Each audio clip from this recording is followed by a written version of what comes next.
Hello বন্ধুরা, সকলকে জানাই সুপ্রভাত। আর প্রবল শীতে তোমরা সবাই কেমন আছো? সূর্যি মামার যে দেখা নেই সেটা দেখতে পাচ্ছ। তো আজকে ছিল ছুটির দিন, তবুও পরপর অনেকগুলো কাজ আছে বলে সকালবেলা উঠে পড়লাম আর চাটা বানিয়ে বসে পড়লাম নিরালায় চাটা খেতে। এরপরই শুরু হলো একের পর এক কাজ। তো সকালবেলা উঠে আজকে কি রান্না করলাম আমার মিনি ব্লগে সেটাই তোমাদের সাথে শেয়ার করব।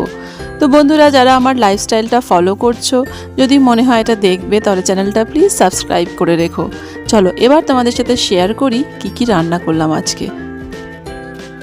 ফ্রিজটা খোলার সময় তোমরা নিশ্চয়ই লক্ষ্য করেছো, হ্যাঁ, এই যে ফ্রিজ ম্যাগনেটগুলো আমি যেখানে যেখানে বেড়াতে যাই সেখানকার চিহ্নস্বরূপ ফ্রিজ ম্যাগনেট একটা করে নিয়ে আসি। তো তারই সংগ্রহ তোমাদের দেখিয়ে দিলাম।